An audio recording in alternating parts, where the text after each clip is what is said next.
The golden chandeliers cast their warm glow across Westminster Abbey as hundreds of distinguished guests took their seats for what many considered the most important royal event of the decade. King Charles III adjusted his ceremonial robes one final time, his weathered hands trembling slightly as he prepared to deliver a speech that would honor the late Queen Elizabeth II on the first anniversary of her passing. The atmosphere was thick with emotion and reverence, yet beneath the surface, tension simmered that few could see, but many could sense. Catherine, the Princess of Wales, sat in the front row alongside Prince William, her elegant black dress perfectly complementing the solemn occasion. Her auburn hair was styled in a simple chignon, and she wore the pearl earrings that had once belonged to Diana, Princess of Wales. The choice was deliberate and meaningful, a subtle nod to the woman who had captured the hearts of the British people decades before Kate herself had done the same. As she listened to the opening hymns, Kate couldn't shake the feeling that something significant was about to unfold. Camilla, the queen consort, occupied her designated seat with regal composure, though those who knew her well might have noticed the slight tension in her jaw. She had worked tirelessly over the years to earn her place beside Charles, weathering storms of public criticism and media scrutiny. Today was meant to be another step in cementing her role as his partner in both marriage and monarchy. Her navy blue ensemble was immaculate, her jewelry carefully chosen to reflect her status, yet she seemed oddly distant as the ceremony progressed. The king rose to approach the podium, his footsteps echoing in the vast cathedral. Years of preparation had led to this moment, yet as he looked out at the sea of faces before him, his eyes kept drifting to Kate. There was something about her presence that seemed to anchor him, a warmth and authenticity that reminded him of his mother's gentle strength. The Queen had always spoken fondly of Catherine, often remarking privately to Charles about how perfectly she had adapted to royal life while maintaining her genuine nature.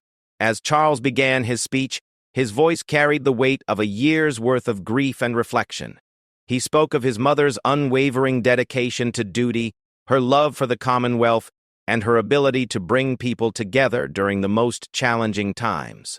The assembled crowd hung on every word, many dabbing at their eyes as memories of the beloved monarch flooded back. But as the speech continued, something unexpected began to emerge in Charles's tone and demeanor. He started to speak more personally, sharing intimate memories of his mother that he had never revealed publicly before.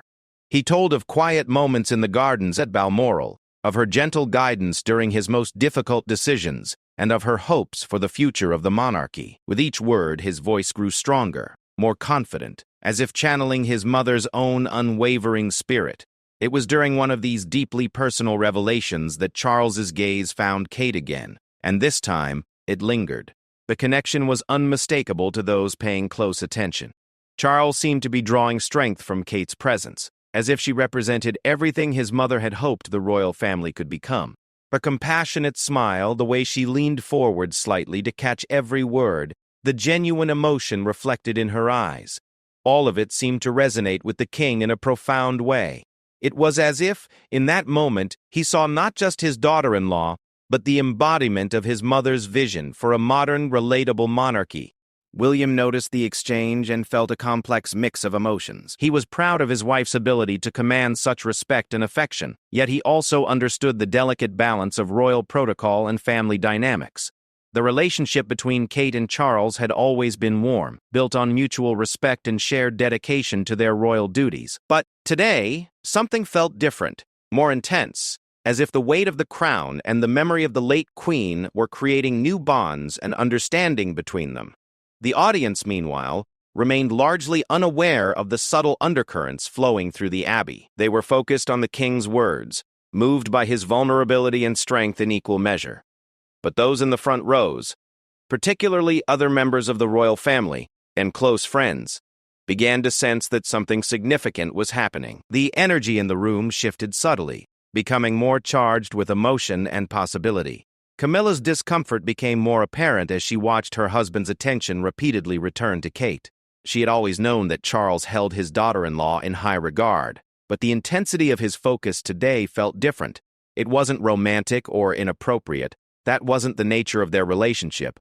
But it was deeply emotional in a way that seemed to exclude her. She felt like an observer to a connection she couldn't fully understand or participate in. As Charles neared the conclusion of his prepared remarks, he paused, looking down at his notes, and then back up at the congregation. In that moment of silence, the entire abbey seemed to hold its breath. He had reached a crossroads in his speech, a moment where he could either follow his script or speak from his heart about what he was truly feeling. The weight of the crown, the memory of his mother, and the presence of the woman who seemed to embody the future of the monarchy all converged in that instant. The king's eyes swept across the front row one more time, taking in William's supportive nod, Camilla's expectant expression, and Kate's encouraging smile. But it was Kate's presence that seemed to give him the courage to deviate from his prepared text. He closed his folder of notes and stepped closer to the microphone, his voice taking on a new quality of immediacy and truth. What happened next would be remembered and analyzed for years to come, not because it was scandalous or inappropriate, but because it revealed the deep emotional currents that run beneath the surface of royal life. Charles began to speak about the future, about his hopes and fears for the monarchy, about the responsibility he felt to honor his mother's legacy while adapting to a changing world. And as he spoke, his words seemed directed not to the crowd as a whole, but to one person in particular. The transformation in the king's demeanor was remarkable. Gone was the formal, somewhat distant figure who had begun the speech. In his place stood a man speaking from his heart about his deepest convictions and emotions. He talked about the importance of compassion, of connecting with people from all walks of life, of maintaining dignity while remaining approachable. These were values he had seen embodied perfectly in the woman sitting before him, and his admiration was evident in every word. Kate felt the weight of his attention and the responsibility it implied. She understood that she was being seen not just as William's wife or as a member of the family, but as a symbol of what the monarchy could become. The realization was both thrilling and terrifying. She had always taken her role seriously, but this felt like a new level of expectation and trust. She maintained her composure, but those who knew her well could see the slight flush in her cheeks and the increased brightness in her eyes. The speech was building to something, though no one could predict exactly what. Charles had abandoned his script entirely now, speaking with a passion and clarity that surprised even those closest to him. He talked about legacy, about the future, about the need for the royal family to remain relevant and connected to the people they served. And through it all, his focus kept returning to Kate, as if she were the key to everything he was trying to say. William watched this exchange with growing awareness of its significance. He could see that his father was having some kind of breakthrough, that the grief and responsibility of the past year were crystallizing into a new understanding of his role and his family's future. Kate was central to that understanding, and William felt both proud and slightly overwhelmed by the realization of how much his father relied on his wife's presence and example. The tension in the room continued to build as Charles approached what everyone sensed would be the climax of his speech. Camilla shifted uncomfortably in her seat, while other royal family members leaned forward with interest and concern. The media representatives present began to sense that they were witnessing something extraordinary, though they couldn't yet put their finger on exactly what it was. Charles's voice grew stronger as he neared his conclusion, his words carrying the weight of his convictions and the power of his position. He spoke of love, of duty, of the bonds that hold families and nations together. And then, in a moment that would change everything, he began to extend his hand, reaching out toward the front row where his family sat waiting. The gesture was subtle at first, almost unconscious, but it grew more deliberate as his words continued to flow. The entire abbey fell silent as everyone realized that something momentous was about to happen. Charles was reaching out, his hand extended in a gesture of connection and invitation. But toward whom? The question hung in the air like a held breath, as hundreds of people waited to see how this extraordinary moment would unfold. The king's hand moved slowly through the air, his eyes locked on the front row, his heart clearly leading his actions in a way that protocol and preparation had not anticipated. Time seemed to move in slow motion as every eye in Westminster Abbey focused on the king's outstretched hand. The gesture was unprecedented, breaking decades of royal protocol in front of the most distinguished gathering the monarchy had seen in years. Charles's face showed a mixture of determination and vulnerability, as if he had finally found the courage to act on feelings he had kept buried for months. Camilla's breath caught in her throat, as she realized her husband's hand was not moving toward her. She had been prepared to stand, to take her place beside him as they had practiced, to present the united front that their marriage in her position demanded. Instead, she found herself frozen in place, watching as Charles's attention focused entirely on the woman sitting 2 seats away from her. The humiliation was swift and sharp, but she forced herself to maintain her composure, her years of experience in the public eye serving her well in this moment of crisis. Kate felt her heart racing as she understood that the king's gesture was meant for her. Every instinct told her to look around, to defer to Camilla, to somehow deflect this unprecedented attention. But something in Charles's expression held her captive. This wasn't about protocol or ceremony. This was about genuine emotion, about a connection that had been building over years of shared experiences and mutual respect. A weight of the moment pressed down on her like a physical force, and she struggled to breathe normally as hundreds of pairs of eyes watched her every movement. The silence in the abbey was deafening. No one dared to whisper or shift in their seats, afraid to break the spell of this extraordinary moment. The Archbishop of Canterbury, standing to one side, looked visibly confused, unsure whether to intervene or allow the scene to play out naturally. Members of the press frantically adjusted their cameras, recognizing that they were witnessing history in the making, though they couldn't yet understand the full implications of what they were seeing. William felt torn between loyalty to his wife and concern for his stepmother. He could see the pain in Camilla's eyes, barely concealed behind her mask of royal dignity. At the same time, he recognized that his father was acting from a place of deep emotional truth, not calculated political maneuvering. The complexity of the situation left him paralyzed, unsure how to respond without making things worse for everyone involved. Charles's hand remained extended, unwavering despite the chaos his gesture had created. His voice, when he finally spoke again, carried a quality of absolute certainty that surprised everyone, including himself. He began to talk about the future of the monarchy, about the need for authentic connections and genuine emotion in royal life. As he spoke, his reasons for reaching toward Kate became clearer, though no less shocking for their clarity. He talked about how his mother had often spoken privately about Kate's natural grace and her ability to connect with people from all backgrounds. Queen Elizabeth had seen in her granddaughter-in-law the kind of genuine warmth that the monarchy desperately needed to remain relevant in the modern world. Charles revealed that the late queen had often expressed her hope that Kate would take on an even greater role in the years to come, serving as a bridge between the ancient traditions of the crown and the evolving expectations of the British people. The revelation sent shockwaves through the assembled guests. Many had suspected that the Queen held Kate in special regard, but none had imagined the depth of her faith in the younger woman's potential.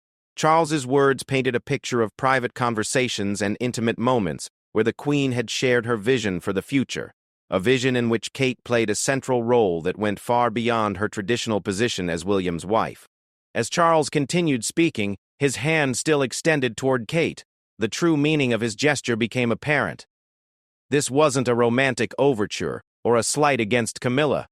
This was a public acknowledgement of Kate's unique position within the royal family and her potential to shape its future. The Queen had seen something special in Kate, and Charles was finally ready to honor his mother's judgment in the most public way possible. Kate understood now what was being asked of her, and the magnitude of the responsibility was overwhelming. She could feel the weight of history pressing down on her shoulders, the accumulated expectations of generations of royals who had struggled to balance tradition with progress. At the same time, she could sense the hope in Charles's gesture, the belief that she could help guide the monarchy through the challenges that lay ahead. Slowly, almost hesitantly, Kate began to rise from her seat. The movement was graceful but deliberate, every inch calculated to convey both respect for the moment and acceptance of what was being offered. As she stood, the light from the abbey's windows caught the subtle sparkle of her jewelry, creating an almost ethereal effect that seemed to emphasize the significance of her response. William watched his wife stand with a mixture of pride and concern. He knew Kate better than anyone, understood her strength and her compassion, but he also knew the burden that royal life could place on those unprepared for its demands. As she moved toward his father, he found himself holding his breath, hoping that she was ready for whatever was about to happen. The distance between Kate and Charles was only a few feet, but it felt like miles as she moved to accept his outstretched hand. Each step carried symbolic weight, representing not just her acceptance of this moment, but her willingness to embrace a future that neither of them could fully predict. The click of her heels on the ancient stone floor echoed through the silent abbey, creating a rhythm that seemed to match the beating hearts of everyone present. When Kate's fingers finally touched Charles's, the connection was electric, not in a romantic sense, but in the way that significant moments in history often feel charged with possibility and change. Their hands clasped briefly, a gesture of mutual respect and shared commitment to the institution they both served. In that moment, Kate felt the full weight of royal responsibility settling on her shoulders, but also the strength that came from knowing she wasn't carrying it alone. Charles's relief was visible as Kate accepted his gesture. For months he had struggled with the burden of kingship, feeling isolated and uncertain about his ability to live up to his mother's legacy. In Kate, he saw not just a capable member of the royal family, but someone who embodied the qualities his mother had valued most: compassion, authenticity, and the ability to connect with people from all walks of life. The abbey remained silent as the two stood together, their joined hands visible to everyone present. The symbolism was powerful and unmistakable. This was a passing of something significant from the older generation to the younger, a recognition that the future of the monarchy lay not just in bloodlines and traditions, but in the ability to evolve and remain relevant to the people it served. Camilla watched this exchange with a complex mixture of emotions. The pain of being overlooked was real and sharp, but she also understood, perhaps better than anyone, the pressures Charles faced as king. She had seen him struggle with the weight of his responsibilities, had witnessed his uncertainty about how to honor his mother's memory while forging his own path. If Kate could provide him with the strength and confidence he needed, then perhaps this moment, however personally painful, served a greater purpose. The media representatives in attendance were frantically taking notes and adjusting their equipment, recognizing that they were witnessing a moment that would dominate headlines for weeks to come. The image of Charles reaching for Kate's hand instead of Camilla's would be analyzed and interpreted in countless ways, but the raw emotion of the moment was undeniable and would resonate far beyond the walls of Westminster Abbey. As Charles and Kate stood together, their hands clasped, he began to speak again. His words now carried a new authority, as if the physical connection with Kate had given him access to the strength and confidence he had been seeking.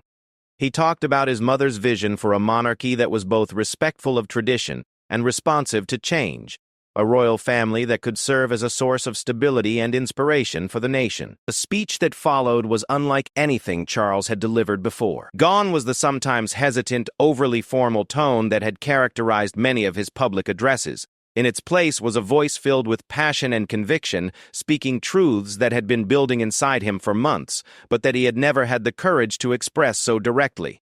He spoke about the need for the royal family to be more open, more accessible, more willing to share their genuine emotions with the people they served.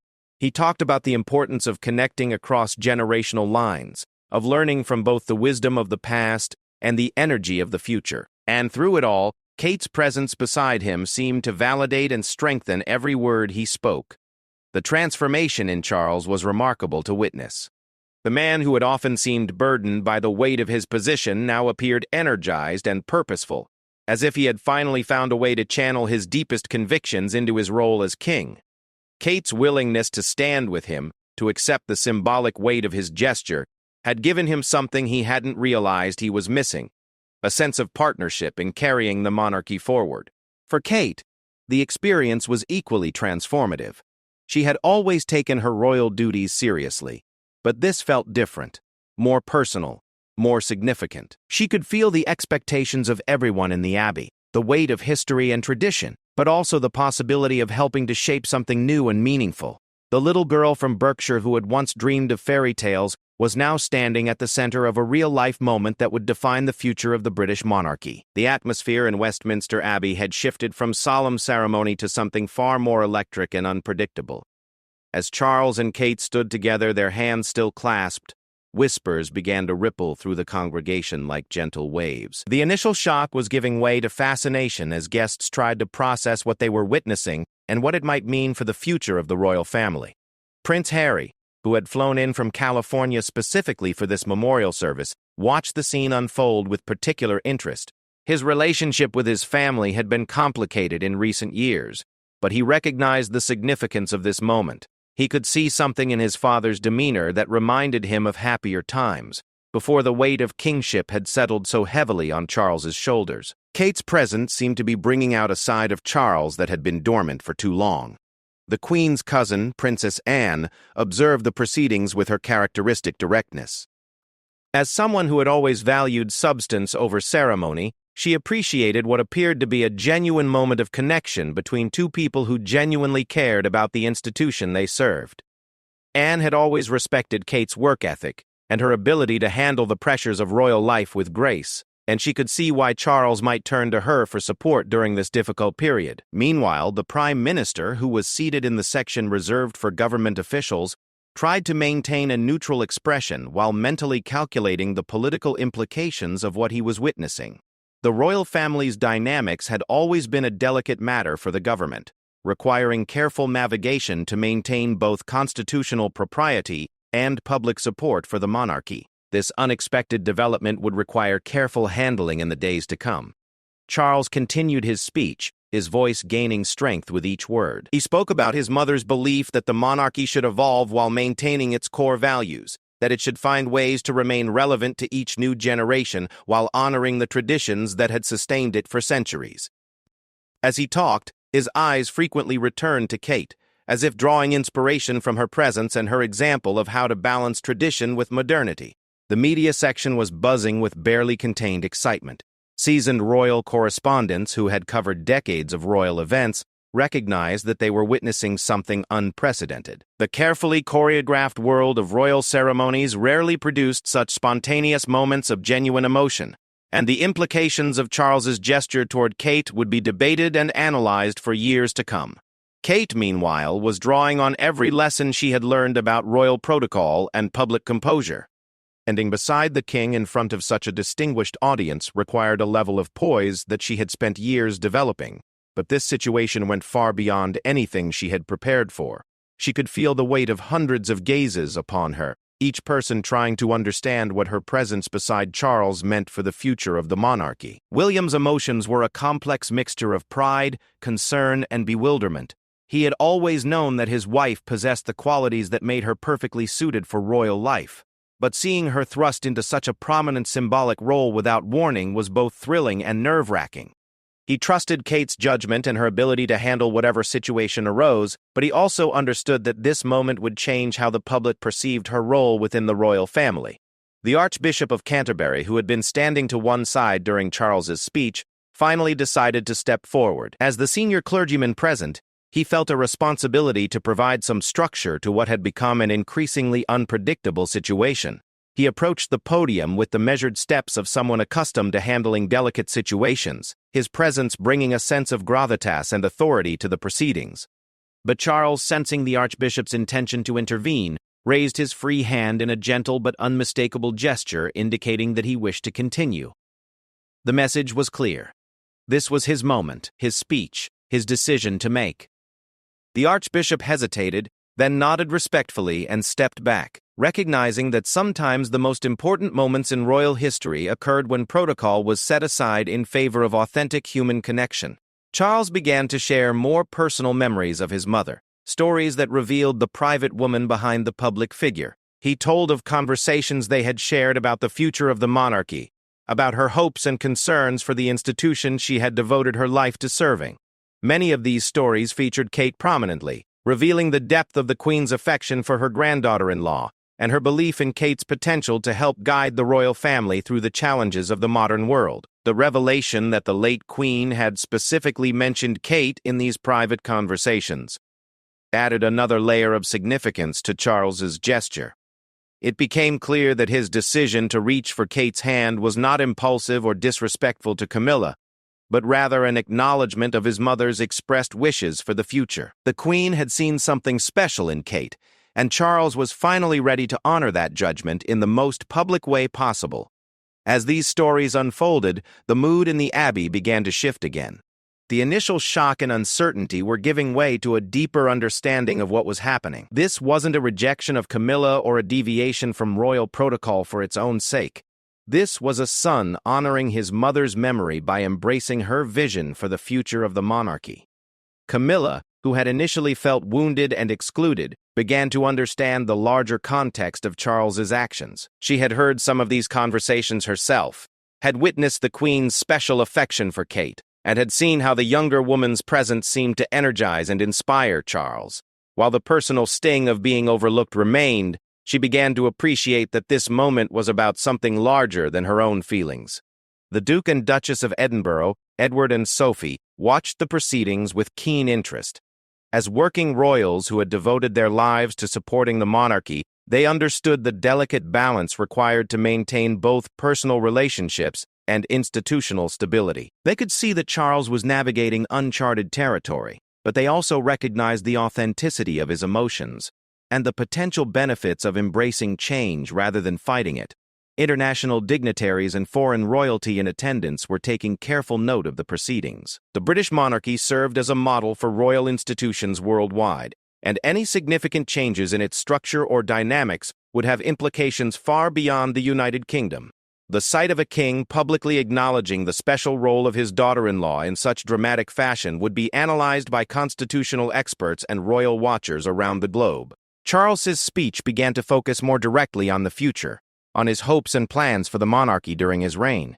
He spoke about the need to connect with younger generations, to address contemporary issues while maintaining the dignity and stability that the crown represented. As he outlined his vision, it became increasingly clear that Kate featured prominently in his plans for implementing these changes. The practical implications of Charles's gesture were beginning to dawn on those who understood the inner workings of the royal household. If Kate was to take on an enhanced role, it would require significant adjustments to existing protocols and procedures. The careful balance of duties and responsibilities that had been established over decades would need to be reconsidered and possibly restructured to accommodate this new dynamic. Kate herself was beginning to grasp the full magnitude of what was being offered to her. This wasn't just about standing beside Charles during a memorial service. This was about accepting a role in shaping the future direction of the monarchy. The responsibility was daunting, but she also felt a sense of excitement about the possibilities it represented. She had always believed that the royal family could be a force for positive change in the world, and this moment seemed to offer an opportunity to help make that vision a reality. The children in the congregation, many of whom had been brought to witness this historic memorial, sensed that something important was happening, even if they couldn't fully understand its significance. They watched with wide eyes as the king and the princess stood together, recognizing somehow that they were witnessing a moment that would be remembered and discussed for years to come. Security personnel throughout the abbey maintained their vigilant watch, but even they seemed affected by the emotional weight of the moment. This was why they had chosen to dedicate their lives to protecting the royal family, not just for the ceremony and tradition, but for moments like this, when the true humanity and significance of the monarchy shone through. As Charles neared the conclusion of this unexpected portion of his speech, he turned slightly toward Kate, acknowledging her presence and her acceptance of the symbolic weight he had placed upon her. The gesture was subtle but meaningful, a recognition that they were now partners in carrying forward his mother's legacy and vision for the future. The silence in the abbey was profound, but it was no longer the uncomfortable silence of shock and uncertainty that had greeted Charles's initial gesture. This was the silence of witness, the quiet that comes when people recognize they are present for a moment of genuine historical significance. Everyone present understood that they had witnessed something that would be remembered and analyzed for generations to come. Kate squeezed Charles's hand gently, a small gesture that conveyed her acceptance of whatever role he and the institution required of her. In that simple touch, she communicated her readiness to serve, her respect for the traditions she was being asked to help evolve, and her commitment to honoring the memory of the Queen who had shown her such favor and trust. The transformation in both Charles and Kate was visible to everyone watching. They stood together with a new sense of purpose and partnership, ready to face whatever challenges and opportunities lay ahead. The little girl from Berkshire and the man who had waited his entire life to be king had found in each other the strength and support they needed to carry the monarchy forward into an uncertain but hopeful future. The moment Charles and Kate's hands joined seemed to unlock something profound within the king. His next words carried a weight and authority that surprised even his closest advisors. He began to speak about specific changes he envisioned for the monarchy, concrete steps that would modernize the institution while preserving its essential character. For the first time since becoming king, Charles sounded completely confident about his vision for the future. He announced his intention to create a new role within the royal household, one that would focus specifically on connecting with younger generations and addressing contemporary social issues. The position would require someone with the perfect combination of traditional royal training and modern sensibilities, someone who could bridge the gap between the ancient institution of the monarchy and the rapidly evolving world it served. The implication was clear to everyone present. This role had been created with Kate specifically in mind. The announcement sent ripples of excitement and concern through the distinguished gathering. Constitutional experts began mentally reviewing precedents and protocols, trying to determine how such a position would fit within the existing structure of the royal household. Meanwhile, younger members of the audience felt a surge of hope that the monarchy might finally become more relevant to their lives and concerns. Prime Minister and his cabinet members exchanged meaningful glances, recognizing that they would need to carefully consider the political implications of this development. The royal family's role in British society was carefully balanced between tradition and progress, and any significant changes required delicate handling to maintain both constitutional propriety and public support. Kate felt the weight of destiny settling on her shoulders as she realized that Charles wasn't just making a symbolic gesture. He was offering her the opportunity to fundamentally reshape how the monarchy engaged with the modern world.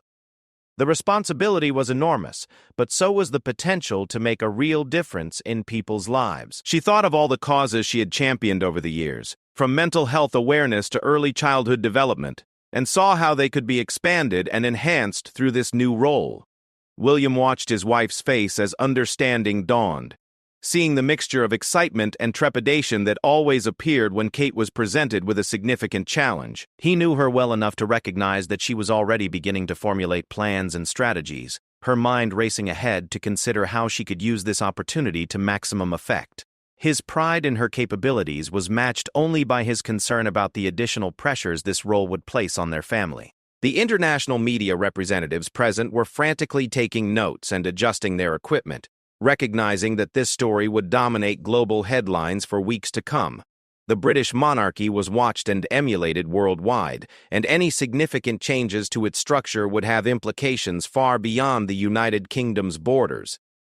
Charles continued his speech, outlining his vision for how this new position would function within the existing royal framework. The role would involve extensive travel, both within the United Kingdom and internationally, focusing on issues that particularly affected younger people and marginalized communities. It would require someone comfortable with both traditional royal ceremonies and cutting-edge social media engagement, someone who could be equally at home in a palace ballroom and a community center in East London. As he described the responsibilities and opportunities inherent in this new role, Charles's eyes repeatedly returned to Kate, seeking confirmation that she understood and accepted what was being offered. Each time their gazes met, he saw not just willingness, but genuine enthusiasm for the challenges ahead. Kate had always thrown herself wholeheartedly into her royal duties, but this felt different, more personal, more significant, more aligned with her deepest values and aspirations. The practical implications of Charles's announcement were beginning to dawn on those familiar with the inner workings of the royal household. Creating a new senior role would require significant adjustments to existing protocols, substantial additional resources, and careful coordination with government officials and international partners. The logistics alone would be staggering, but the potential benefits were equally impressive. Camilla, who had been struggling with the personal implications of being overlooked, began to see the broader context of Charles's decision.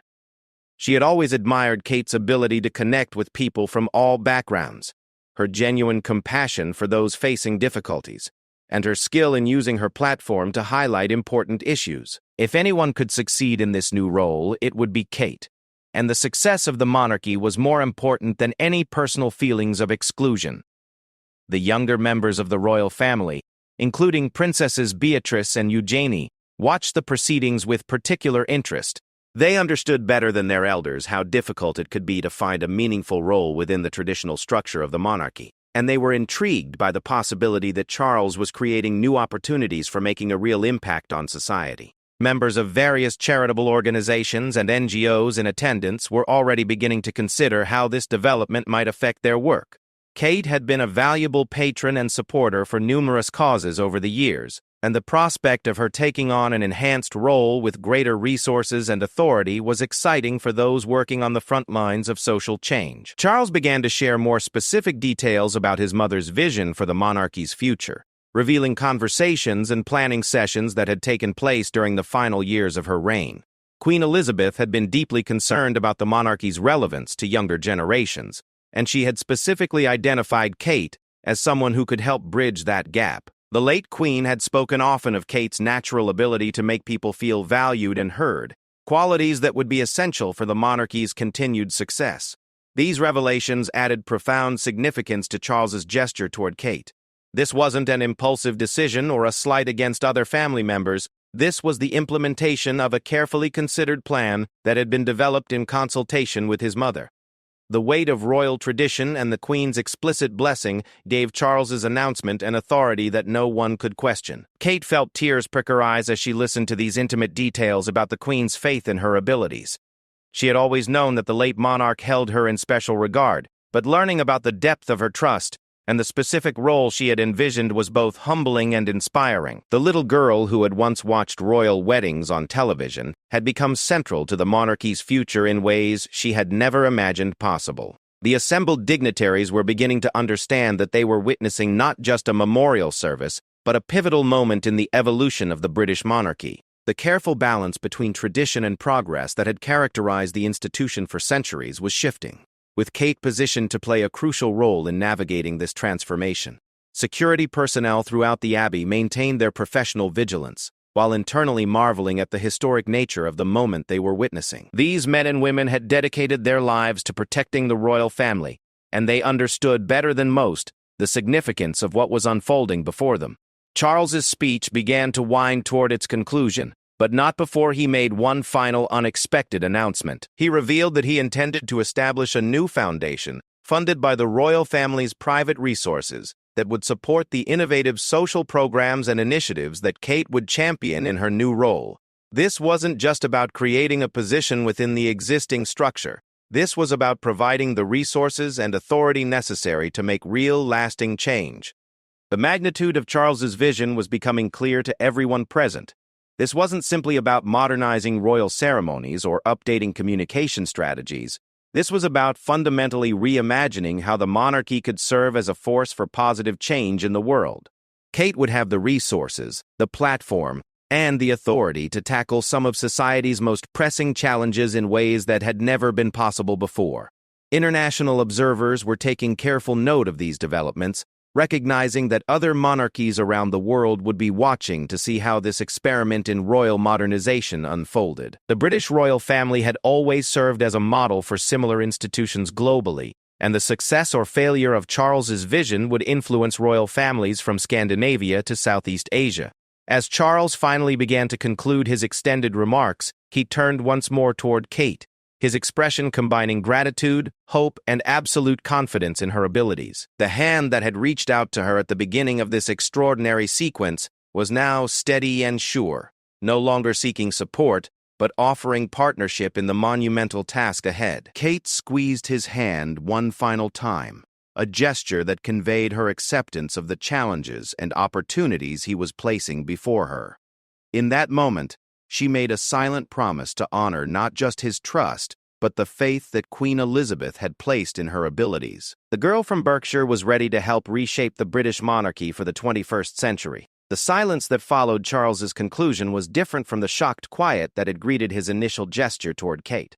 This was the silence of recognition, of understanding that everyone present had witnessed a moment of genuine historical significance.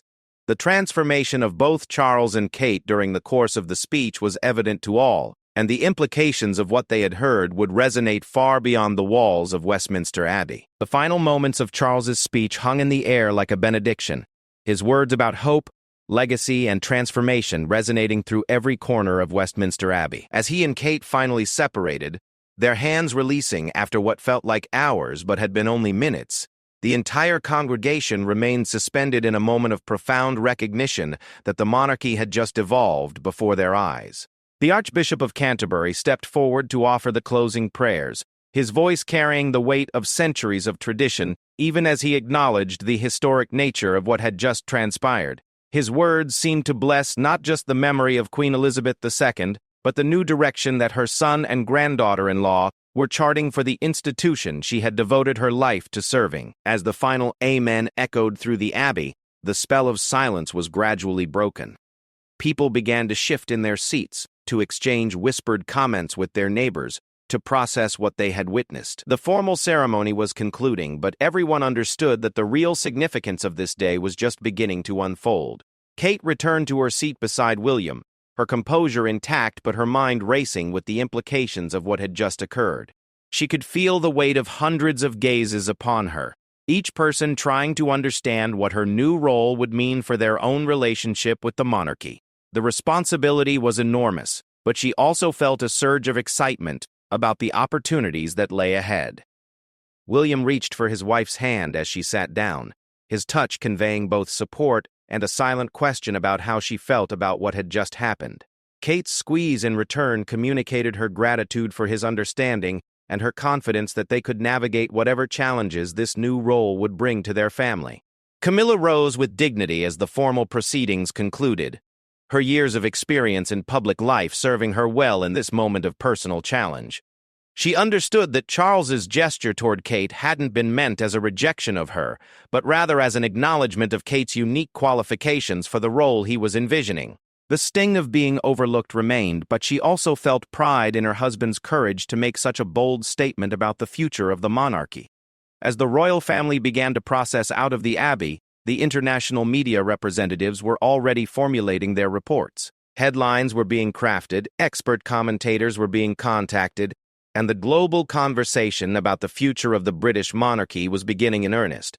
The image of Charles reaching for Kate's hand instead of Camilla's would be analyzed and interpreted in countless ways, but the raw emotion and historical significance of the moment would resonate far beyond any single interpretation. The Prime Minister and other government officials exchanged meaningful glances as they prepared to leave the abbey.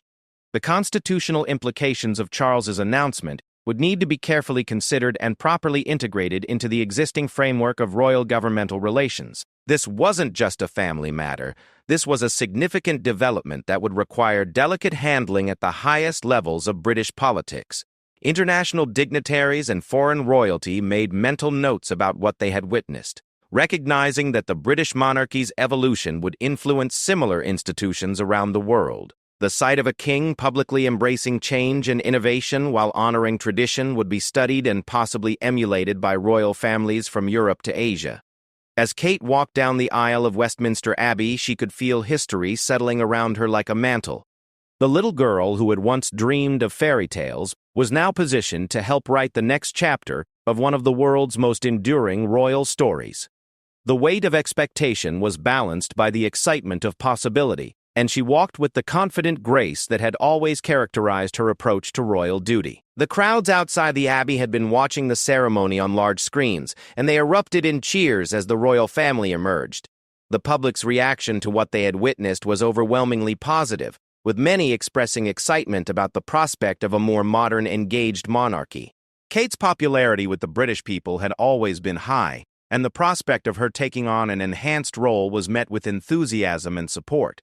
Social media exploded with commentary and analysis as news of Charles's gesture and announcement spread around the world. Younger people, in particular, expressed hope that this development might make the monarchy more relevant to their lives and concerns.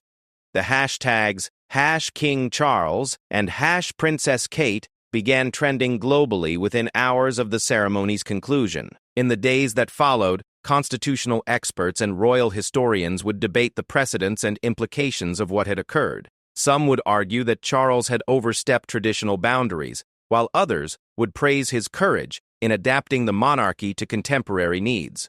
The consensus, however, was that this moment represented a significant turning point in the institution's long history. Kate threw herself into preparing for her new role with characteristic dedication and thoroughness. She met with advisors, studied briefing papers, and began to formulate strategies for how she could most effectively use her enhanced platform to address the issues she cared about most deeply. The work was demanding, but she approached it with the same combination of professionalism and genuine passion that had always defined her royal service. The relationship between Charles and Kate was transformed by the events of that day in Westminster Abbey. What had been warm respect and mutual admiration evolved into something approaching a true partnership in service to the crown. They began meeting regularly to discuss strategy and share ideas, their conversations ranging from policy details to philosophical questions about the monarchy's role in modern society. William watched his wife's evolution into her new role with a mixture of pride and adjustment. He had always known that Kate possessed extraordinary capabilities, but seeing her step into such a prominent position required some recalibration of their family dynamics. They worked together to ensure that their children understood and could adapt to the changes in their mother's public profile. Camilla, meanwhile, found her own path through the adjustment period following that memorable day. She focused on the causes and organizations that had always been important to her, using her position as queen consort to continue making a meaningful contribution to public life. Over time, she and Kate developed a working relationship based on mutual respect and shared commitment to the monarchy's success. The new foundation that Charles had announced during his speech became a reality within months, with Kate serving as its founding director. The resources and authority this position provided allowed her to tackle ambitious projects that would have been impossible within the traditional constraints of royal protocol. Her work began to attract international attention and praise, validating Charles's faith in her abilities.